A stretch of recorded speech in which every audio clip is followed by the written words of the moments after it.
nama aku Ega Delatoya. Manggilnya itu Oya, karena itu nama kecil aku tuh Oya gitu loh. Papa aku lagi bangun rumah, bikin tangga, atas itu kan dak-dakan tuh, belum kebangun. Pasti kalau mereka nemuin itu ngetok dulu 3 kali, tok tok tok, ngetok genteng yang masih ada, tok tok tok. Aku melek, oh ya, oh ya, oh ya.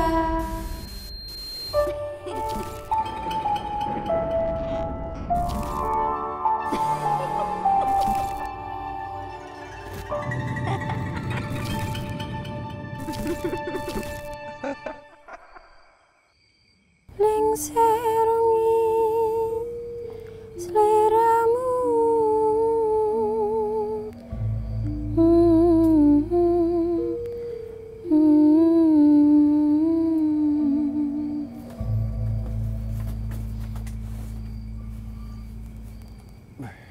Kaki menapak tanah. Manusia. Assalamualaikum, Genta. Waalaikumsalam, Mbak. Apa kabar? Duduk. Kabar baik. Boleh naik, Genta? Boleh. Lama nggak ketemu kok ya. Sambutannya dengan nyanyi-nyanyian. Karena kamu suka cewek yang bernyanyi. Biar kamu happy. Mbak Ega Delatoya. Wih. Apa ya? Yang Mbak Ega ini kan cukup banyak lah ya, maksudnya teman-teman kayak membagikan inspirasinya melalui banyak media. Nyanyi, iya. Nulis buku kata-kata, iya. Gambar-gambar juga, iya. Semuanya diborong semua. Alhamdulillah. Dan yang unik dari Mbak Ega ini mungkin di antara kita mungkin ada sedikit kesamaan ya, dan ya, aku kan juga baca-baca tulisannya Mbak Ega juga kayak gitu, dan beberapa di antaranya mungkin kalau aku ada yang baca dan aku konversikan seperti ada ya 1 karya atau 2 karya yang itu apa ya, kalau bahasanya sih kayak melibatkan pesan atau mengkonversikan pesan dari seperti dari lain dunia kayak gitu. Ya kan, kayak ini mustahil sih terjadi di kehidupan manusia saat ini kayak gitu kan, dan ini pasti ini orang ini kayak menangkap sebuah sesuatu atau mengilustrasikan sebuah sesuatu dari lain dunia. Itu benar gak sih Mbak Ega? Ini analogiku ya sebagai seseorang yang membaca karyamu kayak gitu. Benar. Ada beberapa karya memang yang itu ada yang menggerakkan untuk dituliskan ceritanya gitu. Lalu sekalian saya tuliskan lagunya gitu. Bahkan ada beberapa ada 1 lagu yang itu memang dari kalimat yang makhluk itu ucapkan, saya bikin lirik. Kenapa sih Mbak kok memutuskan itu? Kalau ini kita sama-sama sharing ya sebagai sesama orang yang suka menulis gitu kan. Kalau dari aku kan biasanya kan kayak gini, kayak terkadang pesan-pesan atau ilustrasi dari lain dunia itu kan kayak lebih menarik sebenarnya dengan apa yang terjadi dengan kehidupan manusia zaman sekarang. Kita bisa belajar dari kehidupan mereka yang ada di sana atau ya pesan-pesan tersendiri lah. Kalau Mbak Ega sendiri kenapa sih Mbak kok pada akhirnya mau memutuskan 1 atau 2 tulisan dari mereka kayak gitu? Menariknya seperti ini Gen sebenarnya. Kalau aku menuliskan cerita orang tuh masih ada rahasianya sebenarnya. Ya. Kalau makhluk yang nggak terlihat itu yang mau menyampaikan pesan itu, karena dia merasa ini mumpung ada momen nih, ada yang bisa menyampaikan pesanku, dia akan menjadi sosok yang sangat jujur. Dan aku tuh suka banget sama kejujuran. Jadi dan dari kejujuran itu tuh menurutku tuh kayak tercipta sesuatu yang apa adanya dan romantis gitu loh. Menurutku, karena romantis itu adalah hal yang sangat apa adanya. Dan aku menemukan itu di makhluk-makhluk itu gitu loh. Jadi aku tulisin gitu. Dan kalau aku rasa-rasa kan banyak dari karya-karya Mbak Ega ini kan nuansanya sendu sebenarnya. Iya nggak sih, bisa dibilang begitu nggak sih? Sendu, melo, terus galau kayak gitu. Itu juga ada beberapa juga yang terbawa dari lain dunia itu atau ya ini aku ketika aku membawakan sebuah pesan mau dari yang hidup atau yang tidak hidup itu ya inilah kejujuranku ketika membawakan itu. Itulah aku melankolis. Dan Sama. sebenarnya bagusnya ya menurut aku, Indonesia demennya yang sedih-sedih. Ya. Itu rezekiku di situ. Iya. Aku memang orangnya melankolis. Indonesia demennya yang sedih-sedih. Gitu. Jadi komplit lah. Iya. Dan kalau Mbak Iga ini kan masih bisa dibilang kayak keslamur tuh kayak apa, kayak ke cover gitu kan, cerita dari mereka bisa ditransformasikan menjadi sesuatu yang sendu dan pilu. Itu sebenarnya kapan sih Mbak pertama memutuskan untuk oke juga nih, kayak oke lah, ini bisa aku ciptakan dari pesan dari mereka, bisa aku ciptakan ke sebuah media yang mungkin bisa diterima oleh banyak orang di zaman sekarang tuh, pertama kali memutuskannya kapan? Sebenarnya aku untuk memutuskannya banget tuh nggak ada. Jadi karya itu ada, itu gimana ya nyebutnya? Aku nggak sadar gitu loh. Ini ada loh, kok aku nulis ini ya? Aku nggak sadar nulis itu. Oh ternyata ada yang ingin menceritakan. Jadi seolah-olah dia kayak pakai badan aku untuk menuliskan. Tinggal aku rapiin gitu. Kalau ditulisan kan begitu ya. Tinggal aku edit gitu. Tapi kalau dari dulu memang nggak pernah ada sesuatu yang masuk sih. Dari sekian banyak nuansa pilu yang mungkin sudah Mbak Ega bawakan di beberapa karya Mbak Ega, lagu atau itu tulisan atau mungkin gambar juga, itu kan ya tadi seperti kita diskusikan, salah satu, salah dua mungkin ada yang mengambil inspirasi dari kehidupan di lain alam kayak gitu. Awalnya kepikiran gitu gimana sih Mbak, kayak ini bisa nih jadi inspirasi atau mungkin bisa aku coba-coba gitu, awalnya kapan sih Mbak? Nggak ada yang aku mulai Genta, nggak ada yang aku mulai, nggak ada awal juga, jadi kayak itu semua ada sendiri. Bangun pagi, laptop nggak mati kan, kok aku nulis ini nggak sadar gitu. Bahkan aku baca, kok bagus ceritanya dan aku nggak sadar nulis itu. Aku terusin aja, terus setelah aku baca, aku baru kayak tersadar gitu loh, ini ada yang memang mau menyampaikan pesan gitu. Oh jadi kayak ini ya Mbak ya, kayak awalannya jadi kayak starternya mungkin ada beberapa penggalan itu yang tidak sengaja tertuliskan, kemudian Mbak Ega baca dan ini oke juga kayak itu kan, dan diteruskan kayak gitu ya. Kayak gitu, sama memang ada yang ini Genta, Sepi Sukma sih. Ada lagunya, ada cerpennya. Itu bener-bener ada cewek 2:30 pagi itu datengin aku waktu aku nginep di kamar adik aku, yang itu posisinya di lantai 2, pintunya nggak kebuka. Aku langsung ngeliat pohon, tapi cewek itu nggak di pohon kan. Antara aku lihat dia di pohon duduk di itu apa namanya, ini ranting pohon itu, atau dia lagi berdiri. Yang jelas dia tuh ngomong gini, pakai bahasa Jawa ya, mati wae aku isih nunggu dia. Itu suaranya kayak pilu gitu. Terus bahasa Indonesianya kan, mati saja aku masih menunggu dia. Itu kan setia, yang bener-bener setia gitu loh, tau gak sih yang aku merinding ya. Terus ini kan aku tiba-tiba ambil handphone notes, kan kayak dia tuh ngomong apa gitu, aku nggak denger dia ngomong apa, cuma ini dia ngomong nih, Bismillah, aku gerakin tangan aku tulis, itu jadi ref dari lagu itu. Nah itu dalam banget. Itu refnya gimana Mbak? Kalau aku boleh tahu? Boleh tahu ya. Jadi gini, aku ceritain dulu ya. Ref itu udah aku bakukan, aku benerin bahasanya, karena tadinya agak berantakan dia waktu ngomong. Refnya gini, aku nyanyi dikit ya. Ku cinta dirimu dalam tangis tawaku, sepi sukma dalam sedihku. Ku inginkan dirimu dalam kelemahanku, kau hati yang ku inginkan.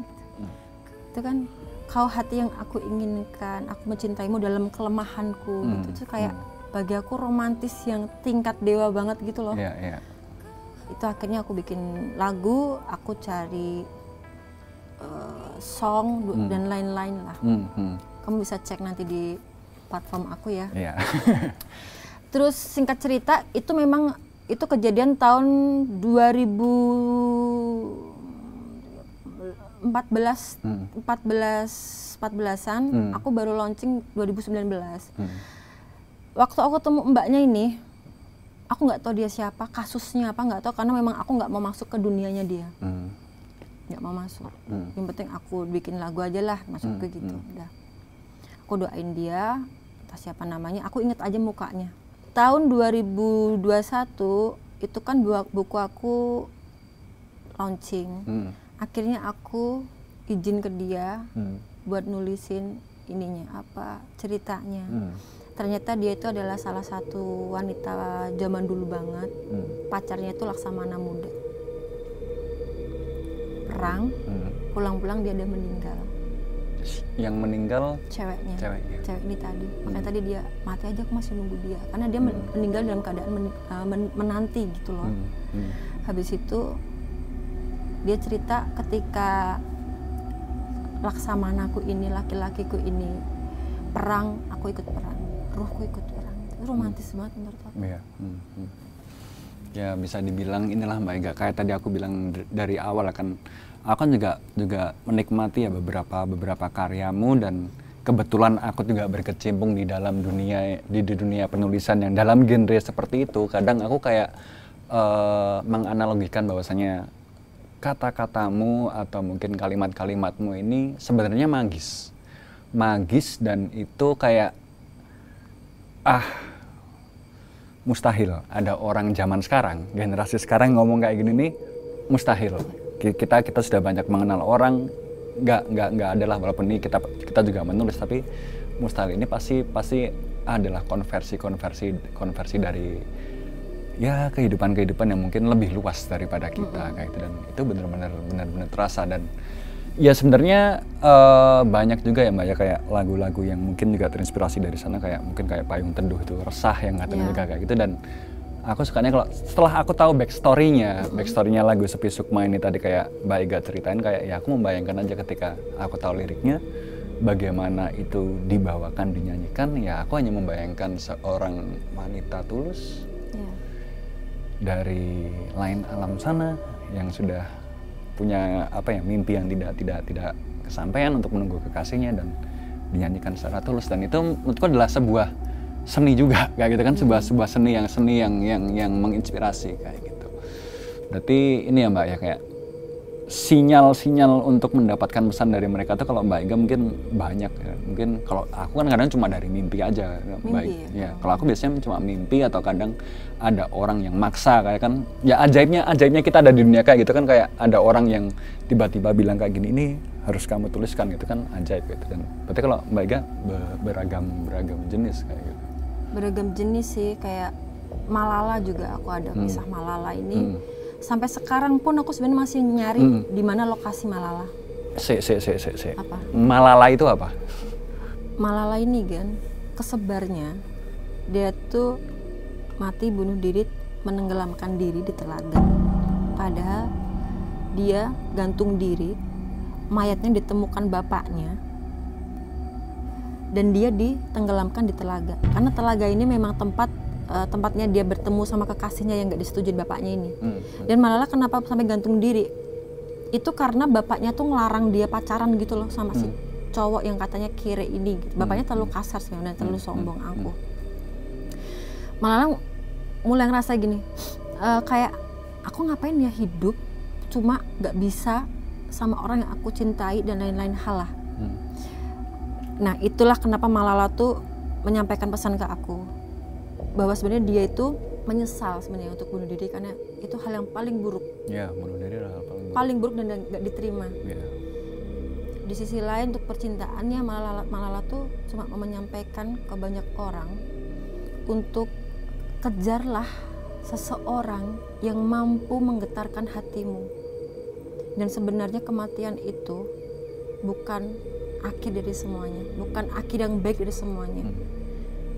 Malala bilang ke aku, Ega, ternyata harta yang paling besar dan indah yang pernah aku rasain itu adalah ketika aku benar-benar merasakan jatuh cinta. Dan aku menyesal karena aku tidak mengejar cintaku. Karena Malala masih muda, pikirannya pendek, dia gantung diri. Itu kan oke banget gitu. Dan semenjak aku rilis Malala, sebelum aku menceritakan kisah aslinya, banyak banget DM masuk. Gak tahu juga, padahal aku bukan psikolog, bukan siapa-siapa gitu, nggak pernah mencantumkan aku seorang yang bisa gitu. Banyak orang, Kak Ega, aku udah ada di Kebun Raya Bogor, aku mau bunuh diri. Dia udah fotoin tangan ada silet. Kak Ega, aku mau bunuh diri, aku mau minum racun, aku mau banyak hal. Pesan dari Malala itu aku rangkum, aku kasih ke dia. Kamu tahu nggak bahwa Tuhan tidak suka orang yang bunuh diri, kamu tidak akan diterima. Benar-benar tidak akan diterima, itu serendah-rendahnya orang gitu. Dan mereka akhirnya nggak pada bunuh diri, alhamdulillahnya ya. Iya, iya. Itu lirik lagunya kayak gimana Mbak itu? Malala itu? Malala tuh lirik lagunya ini sebenarnya liriknya tuh dari yang nyanyi kayak cowoknya gitu. Itu kata-kata cowoknya untuk si Malala. Untuk si Malalanya kayak gitu. Liriknya? Atau boleh dinyanyikan? Oh Malalaku, katamu pun hilang. Aku lupa Genta, sorry ya. Aku kalau Malala emang nggak bisa, kan nggak bisa mikir tuh nggak. Aku selalu blank gitu loh. Blank. Aku terus merinding, kenapa? Dan ya? lucunya nih Genta, aku nggak pernah berani bawain Malala nyanyi atau apa. Dan waktu lagu Malala keluar, itu teman-teman aku yang kayak punya gitu.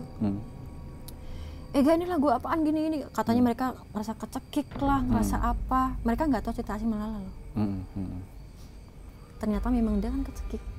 Dan aku itu tipe orang yang suka banget nulis atau gambar sesuatu di notes kecil-kecil. Aku suka dimanapun aku selalu bawa notes kecil. Aku ternyata pernah nulis Malala gitu, ada gantung diri, bawahnya ada kursi. Dan itu aku temuin setelah kayak 2 tahun aku bikin lagu Malala. Ternyata aku pernah nulis itu gitu, dan aku lupa. Kisah Malala, nanti teman-teman juga bisa coba dengarkan juga. Itu juga sebenarnya juga sebagai kritik ya untuk kehidupan di masa sekarang, generasi sekarang, terutama generasi Gen Z yang dikit-dikit jatuh cinta, suicide itu mungkin juga bisa jadi kritik untuk mereka juga ya kayak gitu. Apa ya Genta, bagi aku seperti kata Malala ya, ternyata dari semua harta yang dia miliki dan lain-lain, yang paling kaya, yang paling indah itu jatuh cinta gitu. Bahkan dia ngomong, kejarlah seseorang yang mampu menggetarkan hati kamu gitu loh. Itu kan suatu anugerah gitu loh, rasa cinta tuh suatu anugerah menurut aku. Entah itu berhasil atau gagal, jatuh cinta memang adalah sebuah perjuangan paling hebat untuk kita nikmati kayak gitu kan. Penghibur di saat kita mungkin nggak punya apa-apa atau apa, tetap jatuh cinta adalah hal yang paling hebat. Tempat belajar yang paling apa ya, menarik menurutku jatuh cinta sih. Pernah nggak Mbak Ega kayak merasa aku muak, aku jenuh, aku tidak mampu lagi mendengarkan pesan-pesan mereka karena ya itu mungkin terlalu sering, terlalu banyak masuk atau terlalu nggak pernah, karena aku suka hal-hal yang itu bisa ngasih aku manfaat banyak gitu. Dari cerita Malala pun aku mendapat pesan gitu kayak, kamu tau nggak surga itu ada di mana? Surga itu ada di sisa harapan kita. Aku jadi kayak keinget sama doaku, salah satu doaku gitu loh. Ya Allah, izinkan sebelum aku mati, izinkan aku bertaubat. Itu kan harapanku terakhir. Tobat besar gitu. Tobat besar untuk meraih surga. Surga itu, nah itu di situ aku kayak aku bedah kalimatnya itu, gitu, kalimat dari Malala itu, dari kisah Malala. Sebagai seorang pencerita ya Mbak ya, aku nggak tahu apakah kita adalah seorang pribadi dengan keinginan yang sama. Tapi kalau aku kan tipikal orang yang ya kita tahu ada larangan sesuatu. Tapi kalau aku kan tipikal orang yang suka nabrak, maksudnya ada larangan, ya larangan ada itu kan untuk dilanggar gitu kan. Perkara nanti efeknya apa, yaitu biarlah jadi nanti, biarlah ini menjadi perjalanan menulis kita supaya kita tahu ending atau nanti akan berakibat kemana. Kalau Mbak Ega, tipe gitu juga nggak? Kalau aku sih Gen, nggak pernah melanggar aturan yang memang udah ada. Jadi aku selalu mengikuti aturan. Aturan kan dibikin karena apa? Ya, udah ada kejadian di lalu dong, masa lalu, makanya dikasih aturan itu supaya tidak kita langgar gitu atau kita kerjakan. Gitu. Berarti yang bisa dibilang selalu on track lah Mbak ya. Ya kayak gitu, kayak harusnya kamu bisa sampaikan ini, dah nggak, aku akan tetap ikuti semua alur yang ada kayak gitu. Tapi pernah ada nggak sih Mbak kayak perasaan takut atau ragu untuk mengekspresikan ya semua itu tuh pernah nggak? Ya karena ya bisa dibilang ini adalah sebuah kata-kata yang datang dari lain alam sana kayak gitu. Pernah nggak? Nggak pernah rasa takut, nggak pernah punya rasa takut akan hal goib. Cuma aku takutnya itu tau nggak? Sebagai orang yang selalu di rumah dan aku tuh introvert, jarang ketemu orang. Aku takut banget kalau nggak bisa lihat dunia luar. Dan aku lihat dunia luar itu melalui apa? Internet. Aku takut nggak punya kuota dan lain-lain. Pusing banget karena aku kerja dari situ semua sih. Iya, ya itu adalah ketakutan kita yang ya memang itulah ketakutan terbesar kita ya Mbak. Kita semua gitu loh. Iya.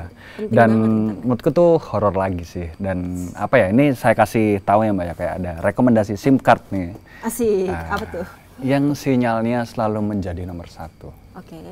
Dan dia adalah SIM card dari Bayu. Jadi pasti cocok lah buat Mbak Ega yang selalu ketakutan kalau sinyal hilang dan generasi sekarang supaya tetap up to date dan supaya tetap bisa mengikuti perkembangan dunia di sekitar kita, pastikan Mbak Ega pakai Bayu. Sudah. Bertahun-tahun. Sama. Di mana aja on. Terus ini Mbak ya, setelah tadi kita sinyal internet, sekarang kita ke sinyal ya sinyal sekitar kita kayak gitu kan. Ada nggak sih Mbak kayak pengalaman paling seram yang pernah Mbak alamin selama dalam proses penciptaan ya 1 atau 2 karya Mbak Ega kayak gitu? Serem ya, maksudnya definisi real seremnya sebagai orang yang mungkin diberi keanugerahan spesial kayak gitu. Kalau lihat makhluk lain, aku nggak pernah ngerasa serem. Seremnya? Seremnya lebih ke ini sih sebenarnya. Ketika aku mimpi tapi aku masuk ke dunia lain, itu aku ngerasa serem karena bener-bener mata itu kan, kalau kita kan masih bisa gitu-gitu ya. Kalau itu gini lurus dan itu tuh kayak cepet gitu loh, kayak aku jalan tuh cepet dan aku di situ ngambang dan aku lihat semua orang tuh ngeliat tuh gini pakai baju adat, pakai baju lama gitu-gitu dan itu gonta-ganti itu hal yang paling aku ya Allah, ini aku tahu ini aku mimpi, cuma aku pengen cepet-cepet bangun karena aku nggak mau, ini beda dunia nih, aku masuk ke dunia goib nih. Aku tahu karena itu nggak aku temukan di normalnya duniaku sekarang. Itu paling serem bagi aku. Dan ya bicara tentang mimpi pasti susah untuk dikontrol juga ya Mbak ya. Mending kalau nongol itu kan 1, 2, 3 detik pergi, oke, sentik daku pergi. Gitu. Tapi aku ingat ada satu yang aku takut banget. Aku takut kalau hantu itu udah mulai manggil nama dan hantu tuh kebanyakan ya Gan manggilnya tuh bukan nama kita sekarang bisa nama kita di masa lalu waktu kecil kan nama aku Ega Delatoya manggilnya itu Oya karena itu nama kecil aku tuh Oya gitu loh.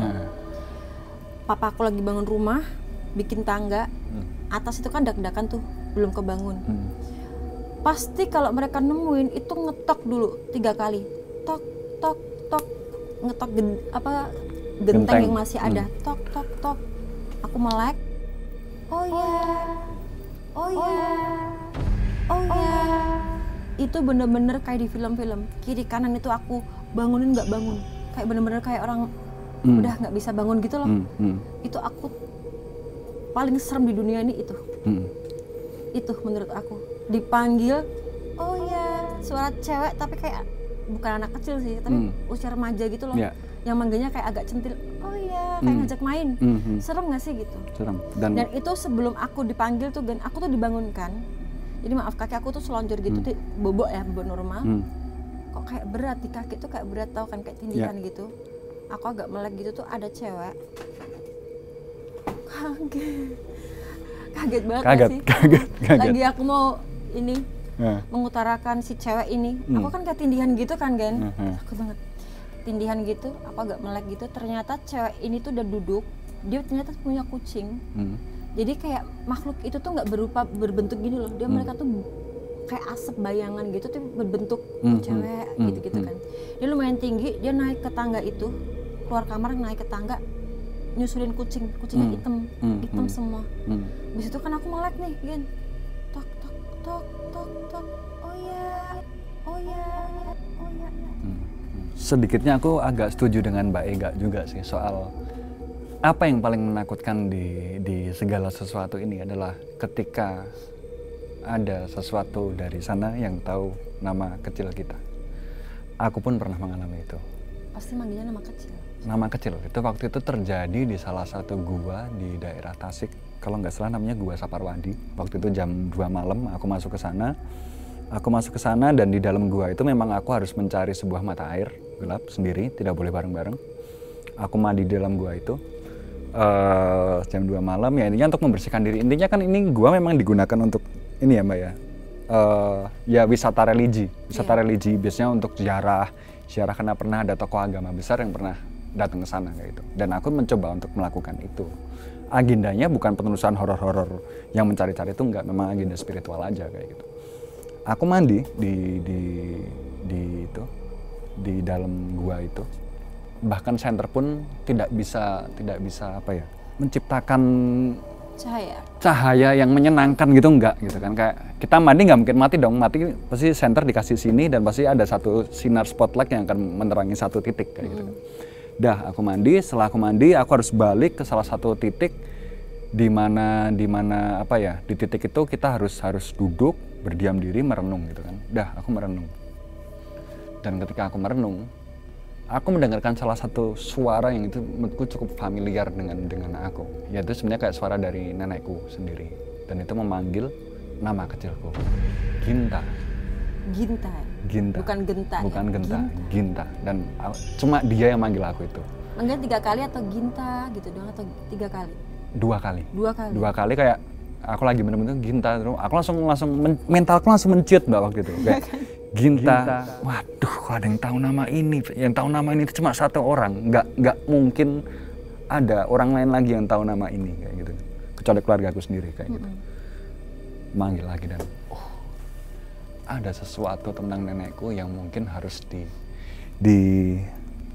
kulik lagi kayak gitu, karena ya sebenarnya itu teguran juga sih kayak dan itulah perasaan takut yang paling sampai kepikiran beberapa hari ya aku Mbak. Iya kan? Ya sampai aku datang ke ziarah kuburnya, ini maksudnya apa ini, kayak manggil namaku, nama kecilku, pasti ada salah satu ini. Tapi balik lagi ya Gen, kok jadi Ginta ya? Waktu manggil itu, aku tuh baru inget juga gitu loh setelah aku tuh punya kakak yang udah meninggal tapi bayi ya. Dan di situ perasaanku tuh ini kayak kakakku deh yang manggil gitu loh. Oh ya kayak ngajak main gitu loh.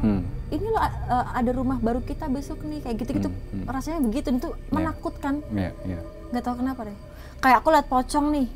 Ya udah gitu. Pocong ya udah gitu. Kayak aku udah pernah ke kuburan jam 2:30 pagi, jam 2 sampai 2:30 itu benar-benar pocongan tuh banyak.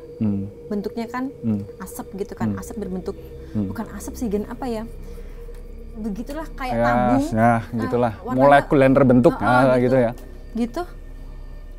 Itu aku nggak takut loh. Iya. Cuma aku pernah juga pupuk ya, maaf ya pupuk, ngeliat kepala yang udah kayak kebakar, matanya udah keluar gitu, aku nggak takut. Tapi ketika dipanggil nama terus kayak ceria gitu, aku tuh serem banget tau nggak? Serem sih, kayak ayo kamu nggak mau ikut ke duniaku gitu kan sih, hantu yang paling menakutkan menurutmu tuh apa? Kalau aku anak kecil loh. Aku anak kecil sih, sama nenek-nenek kalau aku. Nenek enggak sih aku, karena nenek itu lucu aja. Enggak, itu ketakutan terbesarku adalah nenek. Itu lucu. Karena galak tapi sok galak gitu loh. Kalau selama ini aku lihat ya, kayak dia kayak senioritas banget gitu loh, kayak sok galak tapi padahal penyayang. Tapi kalau anak kecil tuh, aku pernah soalnya wawancara waktu kuliah, manggil tuh, mama. Rumah itu nggak ada anak kecilnya kan? Ini sedikit cerita horor tuh ya. Aku telusuri ternyata tau nggak, rumah itu bekas pembunuhan satu keluarga, dibantai sama pencuri, ada di Solo rumah itu. Dan itu ternyata terkenal di tahun kalau nggak salah 1993. Ternyata gitu, aku nggak pernah tahu soal perihal rumah itu, kok masuk nih, bener-bener masuk, mama. Tapi ya nggak takut sih itu, cuma ketika abis denger ceritanya itu aku jadi kayak alah, emang ada, cuma ini ceritanya sedih juga ya, sangat menyedihkan bahkan tragis. Bicara soal anak kecil ya, ini aku juga sharing aja karena ini menurutku ceritanya agak-agak creepy tapi serem. Aku nggak tahu apakah waktu itu tuh aku mimpi atau aku beneran mengalami kejadian kayak gitu. Karena pada saat itu kayak aku lagi pulang rumah gitu kan ya, lagi pulang rumah naik motor. Aku nggak tahu deh itu jam berapa, jam 1, jam 2 malam itu aku naik motor. Loh, memang ada tetanggaku yang masih ada di luar gitu kan. Dia lagi kayak apalah bersihin mobil atau apa, tapi dari kejauhan kok ada anak kecil. Aku pikir kayak mungkin ini anaknya gitu kan. Waktu aku gas motor gitu kok anak kecilnya itu kayak lari tuh, tapi larinya lari nakal gitu loh Mbak, kayak lari bandel banget tuh loh, kayak ngece gitu loh gitu kan. Ketika dia datang terus dia tuh ngelompat ke stang motorku dan mukanya tuh tua banget. Wah gitu kan. Aku lupa ini aku waktu itu mimpi atau aku mengalaminya beneran, aku lupa. Itu saat aku SMP atau SMA, itu pengalaman tentang anak kecil menurutku tidak akan mau aku ingat lagi. Karena waktu itu perumahanku memang masih ya sepi lah kayak gitu. Sekarang mah udah rame kayak gitu. Kalau cerita soal anak kecil ya Gen, ini terakhir nih.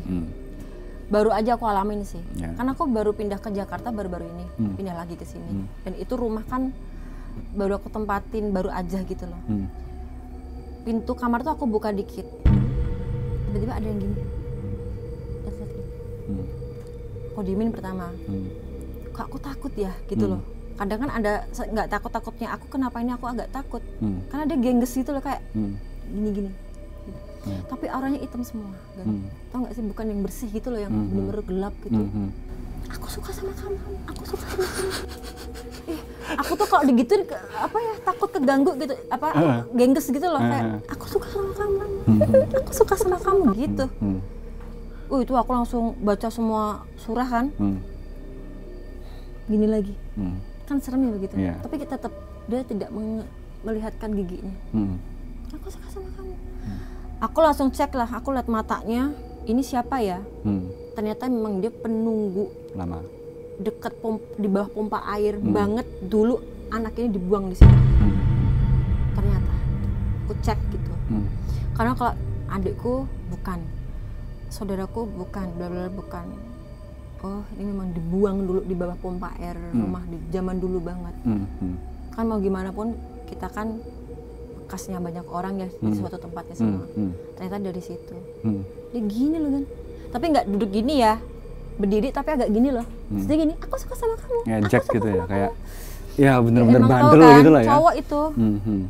Itu sih, itu terakhir kemarin. Kalau yang lain-lain sih ya cewek-cewek biasa pada. Ya pada umumnya lah ya, pada umumnya gitu.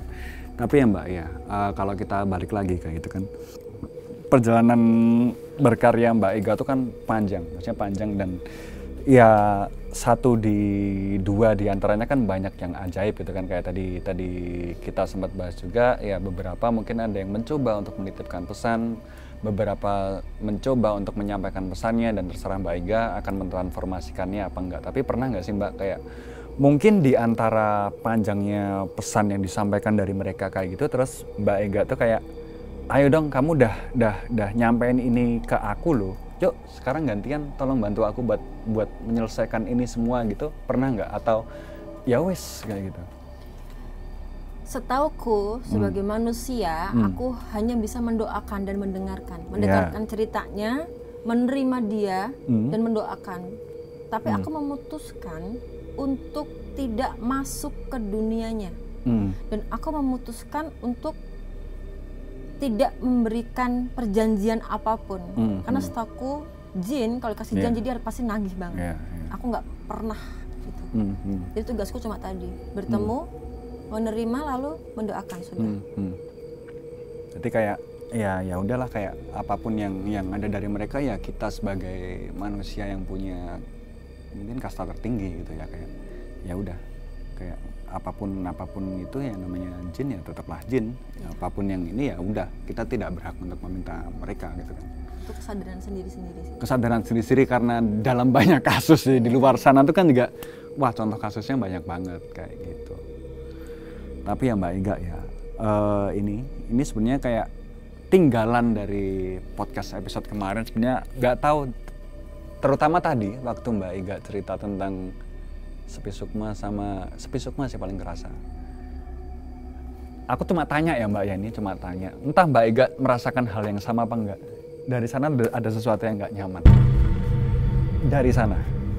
Sebenarnya dari tadi sebelum kita mulai di sini tuh ada bapak tua tapi baik sih. Badannya kayak kamu kan, tapi dia pakai kumis, pakai peci gitu, pakai sarung juga gitu di sini. Tapi aku lihat dia baik. Dari tadi aku lihat ini pertama kali tadi sore nenek-nenek. Monggo, mangga nih lah kata-kata orang Jawa. Ya, monggo udah baik-baik aja, aku lihat bersih. Ada sih, cuma emang udah di-keep sama neneknya untuk no ganggu ya. Kalau cewek emang ada di situ, di tengah. Ini pun anak kecilnya banyak sekali sebenarnya di sini. Cuma memang di keep sama nenek itu, jangan ganggu. Ini orang lagi kerja, nggak boleh membuat kegaduhan. Cocok ya sebenarnya kalau berbicara tentang nenek. Kalau nggak salah episode kemarin juga bilang tentang nenek. Nenek di sini ada nenek, tapi nenek baik. Jadi kayak dia yang keep, yang bau reksos inilah. Dan apa ya Mbak ya? Ya maksudnya kan setiap mau itu dibilang penunggu lah atau mau semua makhluk hidup dalam bentuk apapun yang ada di sini itu kan pasti kan mereka punya kisahnya kayak gitu kan. Ini kita ya iseng-iseng aja kita mengetes baik gitu. Sorry, kamu kerasa nggak ada yang duduk dari bawah? Kerasa. Itu kamu bukan? Bukan. Sumpah demi Allah. Sumpah. Oke. Cek, suasana agak enak ini. Yuk. Yuk, bismillah. Kenceng banget, duk. Cek, merinding aku ya. Hah? Merinding ya? Duduk nih. Oke. Oh, tahu aku. Ya. Ini. Mau disebutkan juga, jadi di kolam renang itu memang ada yang nunggu. Dia pengen, aku juga baik loh di sini gitu. Ular gede banget, jadi dia ngipatin ininya. Lagi kan? Lagi kan? Lagi. Ini tuh bentuknya kayak dia ular gede, tapi dia manja gitu, tau nggak? Si karakternya manja dia. Kerasa beneran tuh guys. Iya, kerasa beneran. Tadi kan kecil tuh, kok aku nggak disebut sih? Karena dia gini loh, dia tuh kan manja, tau kan anak kecil, bukan anak kecil, cuman cowok itu kan manja, dia cowok nih. Ini tadi disebutin semua loh, aku kan di sini baik juga jagain, kok nggak disebutin? Dia di kolam renang. Kalau biasanya ular tuh di air kan, dia pakai buntutnya dia nih. Iya. Kerasa banget kan tadi? Kerasa. Andaikan. Ini andai, kita berandai-andai gitu ya. Yang barusan ini dia ingin menyampaikan pesan. Bisa nggak Mbak Ega mentransformasikannya menjadi sebuah lirik? Sedikit dari kisah kehidupannya mungkin, atau sedikit dari penderitaan di masa lalunya mungkin, atau kalimatnya gini, aku berjuang. Astagfirullahaladzim, kok aku lupa jadinya. Tadi dia aku sempat masuk ke dunianya dia. Ininya kayak aku berjuang itu tanpa lelah gitu loh. Dan aku menunggu tapi tidak menanti. Bagus nggak sih? Aku menunggu tapi tidak menanti. Nah, biasanya kan aku cuma dapat kayak gitu tuh. Ku berjuang tanpa lelah, ku menunggu tapi tak menanti. Misal ini langsung bagus, ini aja ya langsung bikin begitu. Kayak rasanya tuh panas loh di sini. Ini. Iya ya guys. Panas. Di sini doang. Kok bisa ya? Iya. Kok bisa ya? Oh iya. Thank you, terima kasih. Panas ini serius. Oh iya, kok bisa ya? Panas. Yang lain nggak panas kan? Ini doang nih, sini nih. Lucu, aku senang karena baik gitu loh. Lucu, ini lucu dari mana nih, definisi lucu dari mana ini? Enggak, aku gini kan, kalau manusia kan kadang bagiku semua yang diciptakan Allah tuh baik sebenarnya. Cuma cara kita aja untuk kita sabar nggak untuk mengetahui karakter aslinya dan lain-lain. Dia hanya bukan buruk ya, dia hanya menakutkan bentuknya saja, tapi hatinya dia manja kok. Lucu nih dia. Bilang makasih dengan cara ngasih kita tadi mau ngasih tahu lewat kibasan gitulah ya. Thank you, Mbak. Makasih.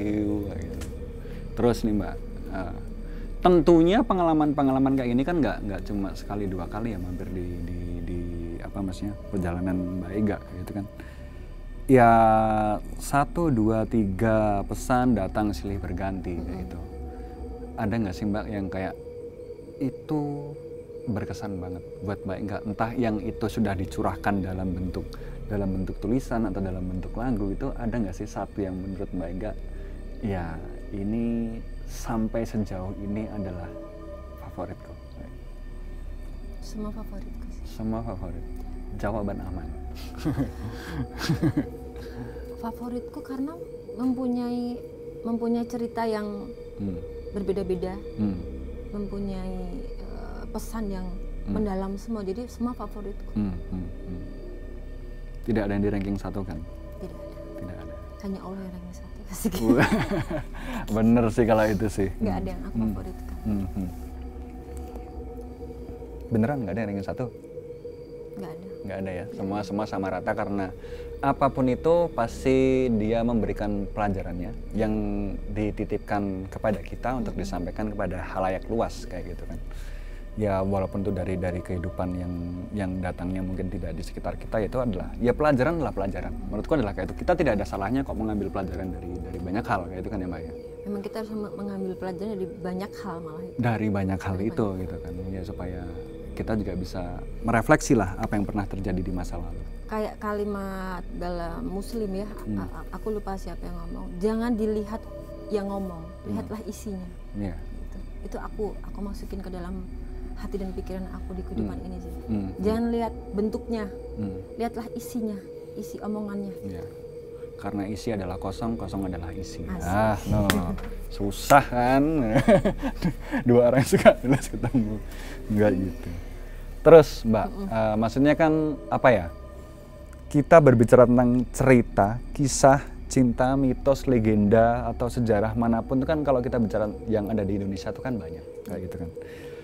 Aku nggak tahu apakah saat ini Mbak Ega memang sedang ada terpikirkan sebuah kisah yang sedang Mbak Ega rangkum, atau mungkin kedepannya Mbak Ega tuh ada kayak aku ingin deh menuliskan kisah ini kayak gitu. Kalau aku kan mungkin suatu saat nanti aku ingin menuliskan sesuatu tentang Semar, Sang Hyang Ismoyo kayak gitu. Kalau Mbak Ega ada nggak? Harus dirahasiakan. Maksudku memang aku semua tulisanku aku benar-benar analogikan ke dalam bentuk percintaan anak remaja, masa pertumbuhan itu kan yang paling menyesatkan gitu loh. Tapi kalau untuk goib dan lain-lain itu cukup aku saja, karena itu cukup riskan kalau aku ya untuk ini. Kalau Semar itu kan termasuk ini ya, apa namanya, sejarah. Ya sejarah semacam sejarah. Kalau aku lebih ke pesan-pesannya mereka aja, dan kalaupun itu agak penting banget nih dari leluhur yang atau penggede atau apa, itu cukup aku rahasiakan, karena bila nanti keluar aku yang bayar. Jadi aku rahasiakan sih. Tapi untuk beberapa waktu ke depan ini akan ada sesuatu yang baru dari Mbak Ega? Buku, lagu, atau? Buku ketiga. Ketiga. Mati di Yogyakarta 3. Mati di Yogyakarta buku kelima, 3, ya. Buku kelima. Produktif juga ternyata. Bukunya udah yang kelima ternyata.